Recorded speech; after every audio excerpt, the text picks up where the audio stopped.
അവിടെ ജാം ജൂ എന്നിട്ടൊരു സൂപ്പർ മാർക്കറ്റ് ഉണ്ട്. അവിടേക്ക് ഒന്ന് പോയി. അവിടെ സൂപ്പർ മാർക്കറ്റിന് അടിപൊളി പേരാ, ജാം ജൂ. ഞാൻ അവിടെ പോയി ജാം ജൂ ആക്കി ആൾക്കാരെല്ലാരെയും കണ്ട്. ഇപ്പൊ ഭയങ്കര മഴ പെയ്യ, ഭയങ്കര മഴ എന്ന് പറഞ്ഞാൽ തോരാത്ത മഴ. അപ്പൊ ഞാൻ വിചാരിച്ചു എന്നാപ്പോ ഇന്നത്തെ കുടുംബസംഘം അങ്ങടെ ആവൂല, കാരണം നല്ല മഴ പെയ്യല്ലേ. ഈ മഴ കണ്ടിട്ട് ഇനിയിപ്പോ കുടുംബം കൂടി വീട്ടിൽ തന്നെ കൂടിയിട്ട് സംഗമിച്ചാൽ മതി, ഇനിയിപ്പോ മീറ്റിങ്ങിന്റെ അവിടെയൊക്കെ പോണ്ടാന്ന് നിങ്ങൾ വിചാരിക്കുന്ന ഞങ്ങൾ വിചാരിച്ചു. പക്ഷെ ഒരു കാര്യം കുഞ്ഞാലി സാഹിബ് പറഞ്ഞ പോലെ ഉറപ്പായി, മഴയാണെങ്കിലും വെയിലാണെങ്കിലും നിലമ്പൂര് നമുക്കുള്ളതാണ് എന്നുള്ളത് നിങ്ങളുടെ സാന്നിധ്യം കൊണ്ട് ഉറപ്പാവുക. ഞാൻ ഇന്ന് ഉച്ചയുടെ മുമ്പ്, പള്ളിയുടെ മുമ്പ്, ഞാൻ നിലമ്പൂർ ടൗണിന്റെ നമ്മുടെ ഓഫീസിന്റെ ബാക്കിലുള്ള അവിടങ്ങളിലൊക്കെ വീട് കയറിക്കൊണ്ടിരിക്കുകയാണ്. അപ്പൊ അവരിനോട് പറഞ്ഞ അത് 1000, 300 എത്ര വോട്ട് അവർക്ക് ലീഡുള്ള സ്ഥലമാണ്. വാർഡ് അവർ ഏതാ ഞാൻ പോയ സ്ഥലം അവിടെ എവിടേക്കോ കയറിക്കൊണ്ടിരിക്കുന്ന സ്ഥലമാണെന്നൊക്കെ പറഞ്ഞു.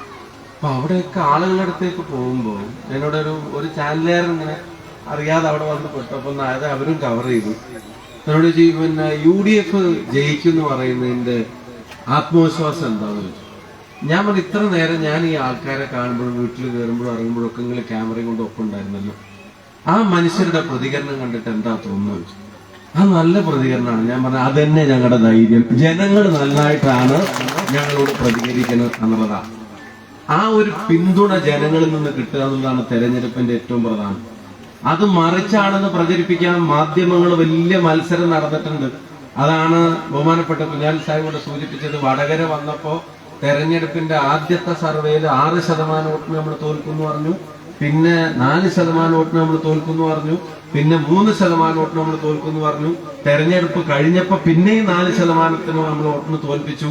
അപ്പൊ എന്നോട് മാധ്യമങ്ങൾ ചോദിച്ചു എന്താണ് നിങ്ങളുടെ പ്രതികരണം. ഞാൻ പറഞ്ഞു ഞാൻ മാധ്യമങ്ങളെയും സർവേകളെയും വിശ്വസിച്ച് വന്നതല്ല, എന്നെ UDF ഇങ്ങോട്ടേക്ക് അയച്ചത് വടകരയിലെ ജനങ്ങളെ കണ്ടിട്ടാണ്, അവരുടെ സർവേയിൽ ഞങ്ങൾ ജയിച്ചിട്ടുണ്ടാവുന്ന പറഞ്ഞു. ഇവിടെയും നിലമ്പൂര് വന്നപ്പോ വിവാദങ്ങൾ ഇങ്ങനെ ഉണ്ടാക്കാൻ നോക്കുകയായിരുന്നു തുടക്കത്തിൽ തന്നെ. അതാണ് ശിവു തുടക്കത്തിൽ സൂചിപ്പിച്ചത്. ആദ്യത്തെ കൺവെൻഷൻ കഴിഞ്ഞ് ഒരു വലിയ കൺവെൻഷൻ വലിയ പങ്കാളിത്തത്തോടെ വലിയ ആവേശത്തോടെ മാത്രമല്ല, അന്ന് നേതാക്കന്മാരെ മുഴുവൻ പറഞ്ഞത് ഇത്രയാള് പ്രസംഗിച്ചിട്ടും ആ സംഗമവേദിയിൽ നിന്ന് ആളുകൾ പിരിഞ്ഞു പോവാതെ നന്ദി പ്രസംഗവും കഴിഞ്ഞ് ഞങ്ങളൊക്കെ പുറത്തിറങ്ങി ആളുകളെ കണ്ടിട്ട് പിരിഞ്ഞു പോയിട്ടുള്ള അത്ര നല്ലൊരു കൺവെൻഷൻ കഴിഞ്ഞപ്പോൾ ഉടനെ വാർത്ത വരികയാണ്, പാണക്കാട് കുടുംബം UDF സ്ഥാനാർത്ഥിയുടെ കൺവെൻഷൻ ബഹിഷ്കരിച്ചു, തെരഞ്ഞെടുപ്പ് ബഹിഷ്കരിച്ചു. അപ്പൊ ആ വേദിയിൽ കുഞ്ഞാലിക്കുട്ടി സാഹിബ് പ്രസംഗിക്കുന്നുണ്ട്. എന്താ പ്രസംഗിച്ചത്? ആ വേദിയിൽ പ്രസംഗിക്കുന്നുണ്ട്, ഞങ്ങളുടെ പ്രസിഡന്റ് ആദരണീയനായ പാണക്കാട് തങ്ങൾ പരിശുദ്ധ ഹജ്ജ് കർമ്മത്തിന് പോയ മക്കത്ത് നിന്ന് എന്നെ ഫോണിൽ ബന്ധപ്പെട്ടിട്ട് നിലമ്പൂരിലെ കാര്യങ്ങൾ ഓക്കെ അല്ലേ എന്ന് എന്നോട് ചോദിച്ചു എന്ന് ആ കൺവെൻഷനിൽ പ്രസംഗിക്കുക. ഒരു ലേശം വിവരം ഇവർക്ക് ഉണ്ടെങ്കിൽ പാണക്കാട് തങ്ങൾ ബഹിഷ്കരിച്ച ഒരു വേദിയിൽ കുഞ്ഞാലിക്കുട്ടി സാഹിബ് വന്നിട്ട് UDF സ്ഥാനാർത്ഥി വിജയിക്കണമെന്ന് പറയൂ. ഒന്നും വേണ്ട, അത് ലീസ്റ്റ് മിനിമം ഒന്ന് ആലോചിക്കണ്ടേ? അതുപോലും ആലോചിക്കാതെ എന്റെ ചേച്ചി വാർത്തയൊക്കെ കൊടുത്ത് ഇതോടുകൂടി ഇതിനകത്ത് വലിയ പ്രശ്നമാണ്, ഇത് ഒലിച്ചു പോകും, ഇത് തീർക്കും തോൽക്കും എന്നൊക്കെ പറഞ്ഞ് പ്രചരിപ്പിക്കാനുള്ള ശ്രമങ്ങൾ നടത്തി. ഞാനത് കണ്ടിട്ട് എന്നോട് പിറ്റേ ദിവസം മാധ്യമം ചോദിച്ചപ്പോഴും പറഞ്ഞു നമ്മളിത് വടകരയിലും കണ്ടതാണ്, നമ്മളിത് പാലക്കാടും കണ്ടതാണ്, നമ്മളിത് പുതുപ്പള്ളിയിലും കണ്ടതാണ്, നമ്മളിത് തൃക്കാക്കരയിലും കണ്ടതാണ്. പക്ഷെ ഇതിന്റെയൊക്കെ മേലെയാണ് ജനങ്ങൾ, അവരുടെ തീരുമാനമാണ് ജയിക്കുക. ആ ജനങ്ങൾ ഈ തെരഞ്ഞെടുപ്പിൽ നമ്മുടെ കൂടെ ഉണ്ട്. നിലമ്പൂര് നമ്മൾ തിരിച്ചു പിടിക്കും എന്നുള്ള കാര്യത്തിന് ഒരു സംശയവുമില്ല. ഇതിപ്പം ഒരു കാര്യം ആലോചിക്കുക, പിന്നെ വിനാൽ സാഹിബ് സൂചിപ്പിച്ച ഒരു കാര്യം നിങ്ങൾ ആലോചിക്കുക. ഇപ്പൊ 6-7 മാസത്തേക്ക് നിലമ്പൂരിന്റെ MLA ആര് എന്ന് തീരുമാനിക്കാൻ മാത്രം നടക്കുന്ന ഒരു തെരഞ്ഞെടുപ്പാണോ ഇതല്ല. അതിനപ്പുറം പ്രാധാന്യ തെരഞ്ഞെടുപ്പിനുണ്ട്. അപ്പൊ നിങ്ങളോട് തന്നെ ചോദിക്കുക, കേരളം മുഴുവൻ ഇതിനു വേണ്ടി കാത്തിരിക്കുന്നു എന്ന് പറഞ്ഞാൽ നിങ്ങൾ അവിശ്വസിക്കേണ്ട കാര്യമില്ല. കേരളം മുഴുവൻ ഈ നിലമ്പൂരിലേക്ക് ഉറ്റുനോക്കുക, കേരളത്തിലെ സാധാരണക്കാർ മുഴുവൻ ഈ നിലമ്പൂരിലേക്ക് ഉറ്റുനോക്കുക. ഈ ഗവൺമെന്റിന്റെ പീഡനങ്ങൾ അനുഭവിക്കുന്ന മുഴുവൻ ആളുകളും, ഈ പാർട്ടിയുടെ പീഡനങ്ങൾ അനുഭവിക്കുന്ന മുഴുവൻ ആളുകളും ഇവിടത്തേക്ക് ഉറ്റുനോക്കിക്കൊണ്ടിരിക്കുക. എല്ലാവരും പ്രതീക്ഷയോടെ നിങ്ങളെയാണ് നോക്കുന്നത്. ഞങ്ങൾക്ക് ഇവിടെ വരാം, പ്രവർത്തിക്കാം, പ്രസംഗിക്കാം. വോട്ട് ചെയ്യാൻ ആർക്കേ പറ്റുള്ളൂ? നിങ്ങൾക്കേ പറ്റുള്ളൂ. നിങ്ങളെ ഉറ്റുനോക്കുക. നിങ്ങൾ ഉറ്റുനോക്കിയിട്ടുണ്ടാവും പലയിടത്തും. പാലക്കാട്ട് തെരഞ്ഞെടുപ്പിൽ ആര് ജയിക്കണമെന്നാണ് നിങ്ങൾ ആഗ്രഹിച്ചത്? രാഹുൽ മാങ്കൂട്ടത്തിൽ ജയിക്കണം നിങ്ങൾ ആഗ്രഹിച്ചു. വടകര തെരഞ്ഞെടുപ്പിൽ ആര് ജയിക്കണം നിങ്ങൾ ആഗ്രഹിച്ച്? എന്നിട്ട് ജയിച്ചോ? പുതുപ്പള്ളി തെരഞ്ഞെടുപ്പിൽ ആര് ജയിക്കണമെന്ന് ആഗ്രഹിച്ച്? ചാണ്ടി ഉമ്മൻ. അപ്പൊ നിങ്ങൾക്ക് വോട്ട് പുതുപ്പള്ളിയിലുണ്ടോ? തൃക്കാക്കരയിലുണ്ടോ? പാലക്കാടുണ്ടോ? വടകരയിലുണ്ടോ? എവിടെ ഇല്ലാഞ്ഞിട്ടും നിങ്ങൾ ആഗ്രഹിച്ചു അവിടെ എന്നെ ആൾക്കാർ ജയിക്കണമെന്ന്. ഇപ്പോ കേരളം മുഴുവൻ ആഗ്രഹിക്കുകയാണ് നിലമ്പൂരിൽ നിന്ന് കേരളത്തിന് വേണ്ടി ആര്യാടൻ ഷൗക്കത്ത് വിജയിക്കണമെന്ന് കേരളം മുഴുവൻ ആഗ്രഹിക്കുകയാണ്. പ്രിയപ്പെട്ട VT ബൽറാം അദ്ദേഹം ഈ വേദിയിലേക്ക് കടന്നു വരുന്നു. ആർദ്രമായി ആണോ? എന്നാ ഞാൻ എന്റെ പ്രസ്താവന പിൻവലിച്ചു. മൂപ്പരത്രങ്ങളെ പുരയിൽ വന്ന് വിളിച്ചതല്ല. അപ്പോ ഒരു റൗണ്ട് മൂപ്പരും കൂടെ നിങ്ങളെ കൂടെ നടന്നു. അപ്പൊ ഇവിടെ വേറെ പ്രസംഗത്തിന്റെ ഒന്നും ആവശ്യമില്ല കേട്ടോ. അപ്പം നേതാക്കന്മാരെല്ലാരും ഉണ്ട്. ഞങ്ങൾ എന്തിനാ വന്നിരിക്കുന്നൊരു ചോദ്യങ്ങളെ മനസ്സിലുണ്ടാവും. ഞങ്ങൾ നിങ്ങളോട് വോട്ട് ചോദിക്കാൻ വന്നതല്ലേ? ആണോ അല്ലേ? അല്ല, വോട്ട് ചോദിക്കാൻ വന്നതേ അല്ല. അങ്ങനെ ഒരു തെറ്റിദ്ധാരണ നിങ്ങൾക്ക് വേണ്ട. ഇങ്ങനെ മഴ പെയ്യുമ്പോ വീട്ടിലിരിക്കാതെ കുടുംബം കുട്ടികളൊക്കെ ആയിട്ട് കൂട്ടിയിട്ട് ഇവിടെ വന്നിട്ട് നിങ്ങൾക്ക് ഇരിക്കാന്നുണ്ടെങ്കിൽ നിങ്ങളോട് പിന്നെ വോട്ട് ചോദിക്കേണ്ട കാര്യമൊന്നുമില്ല എന്നുള്ളത് ഞങ്ങൾക്ക് നന്നായിട്ട് അറിയാം. നിങ്ങളോട് വോട്ട് ചോദിക്കണേന്ന് പറയാൻ വേണ്ടി വന്നതാ ഞങ്ങൾ. നിങ്ങളുടെ ചുറ്റുവട്ടത്തുള്ള ആളുകളോട് ചോദിക്കാൻ, നിങ്ങളുടെ കുടുംബങ്ങളിൽ ചോദിക്കാൻ, നിങ്ങളുടെ പരിചയങ്ങളിൽ ചോദിക്കാൻ, അയൽവക്കത്ത് ചോദിക്കാൻ, കല്യാണം കഴിച്ചയച്ചിടത്ത് ചോദിക്കാൻ, കഴിച്ചു കൊണ്ടുവന്നിടത്ത് ചോദിക്കാൻ, മക്കൾ പഠിക്കുന്ന സ്കൂളിലെ കുട്ടികളുടെ രക്ഷിതാക്കളോട് ചോദിക്കാൻ, ഓട്ടോക്കാരനോട് ചോദിക്കാൻ, ബസ്സിൽ ചോദിക്കാൻ, കടയിൽ ചോദിക്കാൻ, എവിടെയൊക്കെ ഒരു വാക്ക് നിങ്ങൾക്ക് നമുക്ക് വേണ്ടി പറയാൻ പറ്റുമോ ഇത്തവണ നിങ്ങൾ അത് പറയണം എന്നുകൂടി ഞാൻ അഭ്യർത്ഥിക്കുക. നിങ്ങൾ പറയോ? ഉറപ്പായിട്ടും പറയോ? ഞങ്ങളൊക്കെ ചോദിച്ചതിനേക്കാളും വോട്ട് നിങ്ങൾ ചോദിച്ചാൽ കിട്ടും. ഞങ്ങളിപ്പോ ഇരിക്കുന്ന ആളുകളോട് ചോദിച്ചാലും ചോദിച്ചില്ലെങ്കിലും വോട്ടാ. പക്ഷെ ഇവിടെ വരാത്ത ആളുകളോട് നിങ്ങൾ ചോദിച്ചാലേ കിട്ടുള്ളൂ. അവരോട് ഒരു കാര്യം പ്രത്യേകം പറയണം. ഈ ഭരണത്തെ തോൽപ്പിക്കണമെങ്കിൽ, ജനങ്ങളുടെ പ്രയാസങ്ങൾക്ക് മാറ്റം വരുത്തണമെങ്കിൽ ഇങ്ങനെ വോട്ട് ചെയ്തിട്ടും കാര്യമില്ല, ഇങ്ങനെ വോട്ട് ചെയ്തിട്ടും കാര്യമില്ല, ഇങ്ങനെ വോട്ട് ചെയ്തിട്ടേ കാര്യമുള്ളൂ എന്നുള്ളത് പറയണം. വേറെ എവിടെയെങ്കിലും പോയി വോട്ട് ചെയ്തിട്ട് കാര്യമുണ്ടോ? ഈ വോട്ടിനിപ്പോ നിങ്ങൾക്ക് ഭരണത്തോട് വിരോധം ഉണ്ടെന്ന ഒരു വോട്ട് ഇങ്ങനെയൊക്കെ ചെയ്യാന്ന് വിചാരിച്ചാ അതുകൊണ്ട് കാര്യങ്ങൾ നടപടിയാവൂല. അവരെ തോൽപ്പിക്കാൻ ആർക്കേ കഴിയുള്ളൂ? ഈ ഭരണത്തിന്റെ അഹങ്കാരത്തെ തോൽപ്പിക്കാൻ ചേച്ചി ആർക്കേ കഴിയുള്ളൂ?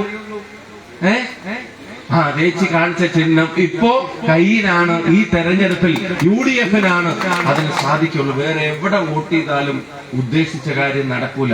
അതുകൊണ്ട് വോട്ട് പാഴായി പോകരുത്. ഒരുപാട് ആളുകൾ ഇനിയിപ്പോ കേരളത്തിന്റെ മൊത്തം കാര്യം പറഞ്ഞു. അവിടെ 15 വയസ്സുള്ള ഒരു കുട്ടി കഴിഞ്ഞ ദിവസം ഷോക്കേറ്റ് മരിച്ചു അല്ലെ? വെറും 15 വയസ്സുള്ള ഒരു കുട്ടി. കാലിന്റെ മുട്ടിൽ ചെറിയൊരു തൊലി പോയാ, മക്കളെ പോയാൽ നിങ്ങൾക്ക് സഹിക്കൂ? ഞാനിപ്പോ ഇന്നലത്തെ മിഞ്ഞാനത്തെ യോഗത്തിലൊക്കെ എന്റെ കാലിന് ചെറിയൊരു മുറിയായിട്ടുണ്ട്. ഇവിടെ ഈ സൈഡിലായിട്ട് ചെറിയൊരു കുഞ്ഞു മുറി. എന്റെ പെരക്കാര് പറഞ്ഞ പോലെ എത്രയും വളർന്നു, മൈക്കിൽ കൂടെ പറയാൻ പറ്റില്ല, പോത്ത് പോലെ വളർന്നു എന്നൊക്കെ പറയും, ചീത്ത പറയും ഒപ്പിയും. എന്നിട്ട് അത്രയും വളർന്ന് എന്റെ കാലിന് ചെറിയൊരു മുറിയായി എന്ന് പറഞ്ഞപ്പോ വീട്ടിൽ നിന്ന് വിളിച്ച് ചോദിക്കുക, കുഴപ്പമൊന്നുമില്ലല്ലോ, ഇന്ന് ഒരു ദിവസം അവിടെ ഇരുന്നൂടെ, എന്താ അങ്ങോട്ട് വന്നൂടെ, ഇനി എന്തിനാ പിന്നെ പ്രസംഗിക്കാൻ പോകുന്നത്, എന്തിനാ പ്രവർത്തിക്കാൻ? ഒരു ചെറിയ മുറി ആയാലും ആയിരുന്നു. ആ വീട്ടിലുള്ളവർ അങ്ങനെയാ. അവർക്ക് ചെറുതാണെങ്കിലും വലുതാണെങ്കിലും മക്കൾക്ക് എന്തെങ്കിലും പറ്റുന്നത് സഹിക്കും, അവർക്ക് സഹിക്കില്ല.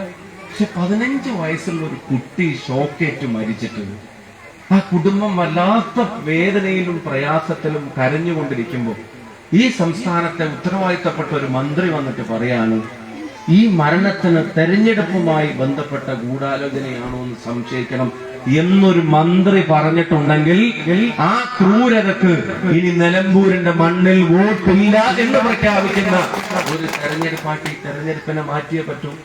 1000-ഓളം ആളുകളാണ് വന്യമൃഗങ്ങളുടെ ആക്രമണത്തിൽ ഈ കാലയളവിൽ ഇവിടെ മരണപ്പെട്ടെന്ന് പറയുമ്പോൾ ഞാൻ സാഹിബ് നമ്മുടെ മലയോര ജാഥക്ക് വന്നപ്പോൾ 2 കുടുംബം താഴെ വന്ന് നിന്നു. 6 മാസം മുമ്പ് 2 ആഴ്ചക്കിടെ 2 പേരെ ഈ നാട്ടില് വന്യമൃഗങ്ങളുടെ ആക്രമണത്തിൽ കൊല്ലപ്പെട്ട കുടുംബങ്ങൾ വന്ന് കണ്ണീരോടെ വന്നിരിക്കുക. ഇതിന്റെ തൊട്ടപ്പുറത്ത് 34 വയസ്സുള്ള ഒരു ചെറുപ്പക്കാരനെ ഒരു കടുവ കടിച്ചു കൊണ്ടുപോയി കൊന്നത് കൂടെയുള്ള ആളുകൾക്ക് കണ്ടു നിൽക്കേണ്ടി വരിക. ഞാൻ സത്യസന്ധമായിട്ടൊരു കാര്യം കൂടെ ചോദിച്ചോട്ടെ, നമ്മുടെ രാഷ്ട്രീയം മുഴുവൻ നിങ്ങൾ മാറ്റിവെച്ചോ? മലയോര മേഖലയിൽ താമസിക്കുന്ന നാട്ടിലെ ഏതെങ്കിലും ജനങ്ങൾക്ക് ഇത്തരം കാര്യങ്ങളിൽ നിന്ന് ഞങ്ങളെ സംരക്ഷിക്കാൻ ഒരു ഗവൺമെന്റ് ഉണ്ട് എന്നുള്ള ധൈര്യം തോന്നുന്ന ഒരു മനുഷ്യനെ നിങ്ങൾക്ക് ചൂണ്ടിക്കാണിക്കാൻ പറ്റുമോ? ഏത് പാർട്ടിക്കാരനോ ആവട്ടെ, ഒരു മനുഷ്യനെ നിങ്ങൾക്ക് ചൂണ്ടിക്കാണിക്കാൻ പറ്റുമോ? കൃഷിയും സ്വത്തും അതും ഒക്കെ നഷ്ടപ്പെടുന്നു പോട്ടെ, ജീവൻ രക്ഷിക്കുമെന്ന് ഉറപ്പ് പറയാൻ കഴിയാവുന്ന എന്തെങ്കിലും സംവിധാനം അവിടെ ഉണ്ടോ? അത് കേരളത്തിൽ ആ പ്രയാസം അനുഭവിക്കുന്ന മൊത്തം ആളുകളും നിലമ്പൂരിനെ നോക്കിയിരിക്കുക. ആശാ വർക്കർമാർ ഇന്നലെ വന്ന് ഇറങ്ങി. പാവങ്ങൾ എന്താ ചോദിച്ചത്? ഞങ്ങൾക്കൊരു ലേശം കൂലി തരണേന്ന്, ഞങ്ങൾക്ക് തരുന്ന കൂലി എല്ലാ മാസവും തരണേന്ന്. അത് പറഞ്ഞ് കരഞ്ഞ് അവര് സമരം ചെയ്തിട്ട് അവരുമായി ചർച്ചയില്ല, അവരെ വിളിച്ചിരുത്തുന്നില്ല. അഖില ഭാരത ഹിന്ദു മഹാസഭയോട് വരെ ചർച്ച ചെയ്യാൻ തയ്യാറുള്ളവർ ആശാ വർക്കർമാരോട് ചർച്ചയ്ക്ക് തയ്യാറല്ല, അവർക്ക് താല്പര്യമില്ല. പാവങ്ങള് അവർ കൂലി ചോദിക്കുമ്പോ, വേതനം ചോദിക്കുമ്പോ ലേശം അത് മാസം മാസം തരണം എന്ന് പറയുമ്പോ അവരോട് അവർ കഴിഞ്ഞ ദിവസം വിജയരാഘവൻ പറയാണ് അത് അരാജകത്വമാണെന്ന് സമരം. അവര് തോക്കും കത്തി മണാളൊന്നും എടുത്തിട്ടല്ലല്ലോ സമരം ചെയ്യുന്നത്. പട്ടിണി കിടന്നിട്ട് സമരം ചെയ്യല്ലേ, വെയിൽ കൊണ്ടിട്ട് സമരം ചെയ്യല്ലേ, മഴ കൊണ്ടിട്ട് സമരം ചെയ്യല്ലേ, മുട്ടിലഴിഞ്ഞിട്ട് സമരം ചെയ്യല്ലേ, തലമുണ്ടനം ചെയ്തിട്ട് മുടി കളഞ്ഞിട്ട് ആ റോട്ടിൽ നിന്നിട്ട് കരയല്ലേ ഞങ്ങളുടെ പ്രശ്നങ്ങളൊന്ന് പരിഹരിക്കണമെന്ന് പറഞ്ഞിട്ട്. അതിന് കൊടുക്കാൻ 10 പൈസയില്ല. പക്ഷെ ഇവരുടെ സർക്കാരിന്റെ വാർഷികം ആഘോഷിക്കാൻ 100 കോടി ചെലവഴിക്കാൻ മടിയില്ലാത്തൊരു ഗവൺമെന്റിൽ നിന്ന് കേരളത്തെ മോചിപ്പിക്കാൻ പാവപ്പെട്ട ആശാ വർക്കർമാർ ആഗ്രഹിക്കുമ്പോ അവരോട് നിലമ്പൂരിലെ ജനത അവരോട് പറയുകയാണ്, ഈ തെരഞ്ഞെടുപ്പിലൂടെ പേടിക്കേണ്ട, നിങ്ങൾക്ക് വേണ്ടി ഞങ്ങൾ ആ തീരുമാനം എടുത്തോളാമെന്ന് ഈ നാട്ടിലെ ജനത പറയുന്ന ഒരു തെരഞ്ഞെടുപ്പായി. ഈ തെരഞ്ഞെടുപ്പ് മാറണമെന്ന് അവരാഗ്രഹിക്കുകയല്ലേ? പ്രിയപ്പെട്ടവർ, ഒരുപാട് കാര്യങ്ങൾ ഇവിടെ നേതാക്കന്മാരുള്ളതുകൊണ്ട് ഞാൻ ദീർഘിപ്പിക്കുന്നില്ല. ഒരുപാട് കാര്യങ്ങളിൽ ഈ പ്രയാസം അനുഭവിക്കുന്ന ആളുകളാണ്.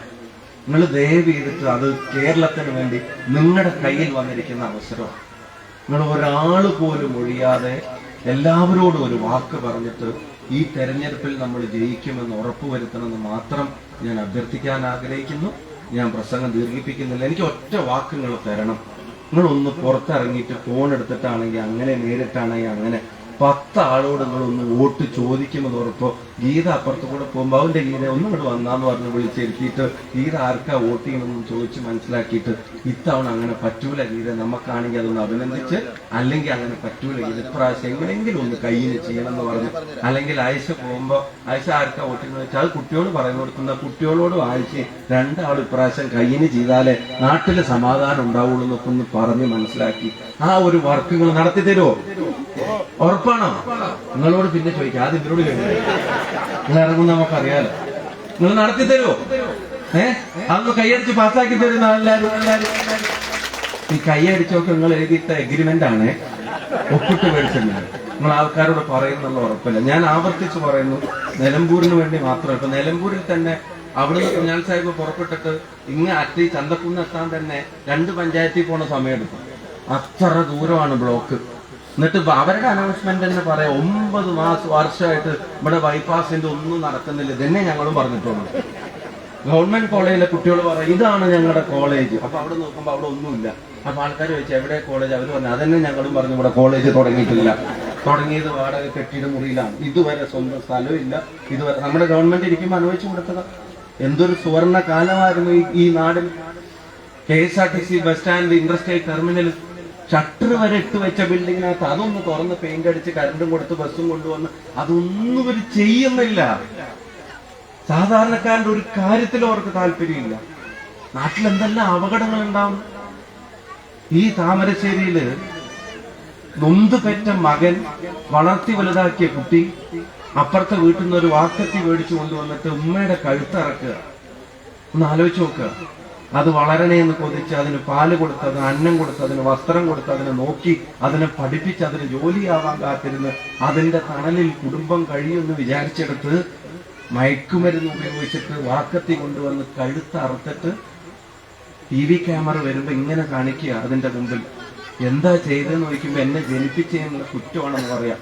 കക്കോടിയിലൊരമ്മ ഒരു ചേച്ചി പോലീസ് സ്റ്റേഷനിലേക്ക് വിളിച്ചിട്ട് കരയാ, ഇപ്പൊ പോലീസ് വരണം. അവര് ചോദിച്ചു കള്ളനാണോ, തീപിടുത്തമാണോ, അപകടമാണോ, ഷോക്കാണോ? അല്ല വേഗം വരണം. പോലീസ് ഓടിച്ചെന്നപ്പോ എന്താ, അവരുടെ പെറ്റ മകൻ, ഈ പാവം ചേച്ചിയുടെ വയസ്സായ അമ്മയെ കൊല്ലാൻ നോക്കുക ഈ മകൻ. എന്നിട്ട് പേടിച്ച് വരച്ചിട്ട് മകനെ കൊണ്ടുപോണേന്ന് പോലീസിനോട് പറയാ. തിരുവനന്തപുരത്ത് 23 വയസ്സുള്ള ഒരുത്തൻ 5 പേരെ 5 പേര് 79 വയസ്സുള്ള പിതാവിന്റെ ഉമ്മ തൊട്ട് 9ാം ക്ലാസ്സിൽ പഠിക്കുന്ന അനിയനെ വരെ കൊല്ലുക. ലഹരിയുടെ ഉപയോഗം അതുപോലെ വ്യാപകമാകുമ്പോ ആ മാഫിയെ നിയന്ത്രിച്ചു നിർത്താൻ ഉത്തരവാദിത്തമുള്ള ഒരു ഗവൺമെന്റ് അതിനും മടിച്ചു നിന്നപ്പോ കേരളത്തിലെ അമ്മമാർ സമാധാനത്തിന് തേടുമ്പോ ആ സമാധാനം കൊടുക്കേണ്ട ഉത്തരവാദിത്തം നിലമ്പൂരിനുണ്ട്. നിലമ്പൂരി അരാജകത്വ സർക്കാരിനെതിരെ, ഈ മാഫിയ സർക്കാരിനെതിരെ, ഈ അഴിമതി സർക്കാരിനെതിരെ, നിലമ്പൂരിനോടുള്ള അവഗണനകൾക്കെതിരെ പാവപ്പെട്ട ജനങ്ങൾക്ക് വേണ്ടി നിങ്ങൾ നടത്തുന്ന വിധിയെഴുത്തിനെ കേരളം പ്രതീക്ഷയോടെ ഉറ്റുനോക്കുന്നു, കാത്തിരിക്കുന്നു. 23-ന് ആ സന്തോഷ വാർത്ത കേൾക്കാൻ നിങ്ങൾ എല്ലാവരും 19-ാം തീയതി അതിരാവിലെ പോളിംഗ് ബൂത്തിലേക്ക് പോകണം. മഴ പിന്നെയും കറക്കാണ്. മഴ ലേശം തോരട്ടെ വിചാരിച്ചിട്ട് ഉച്ചക്ക് നിൽക്കണ്ട. എന്നാ ഉച്ച കഴിഞ്ഞിട്ട് തോരൂ നോക്കിയിട്ട് വൈകുന്നേരത്തേക്ക് നിൽക്കണ്ട. ഇവിടെ ഉള്ളത് ഒന്ന് അടക്കി ഒതുക്കി വെക്കട്ടെ എന്ന് പറയണ്ട.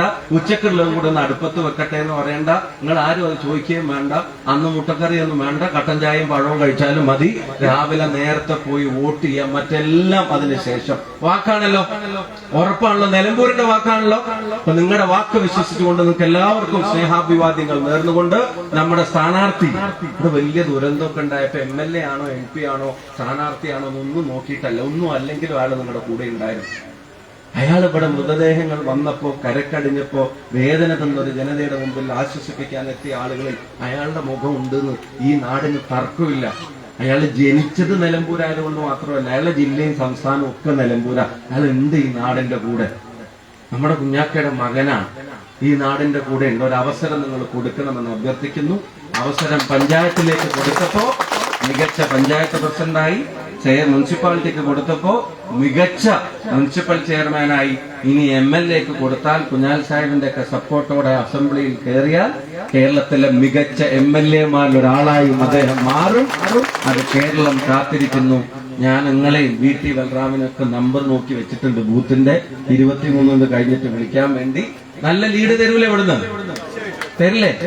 അപ്പൊ എന്നാ പോയിട്ട് വരാം. ചായയും വെള്ളമൊന്നും ആരും പറയുന്നില്ല. എന്നാലും ശരി, പോയിട്ട് വരാം. എല്ലാവർക്കും സ്നേഹാശംസകൾ.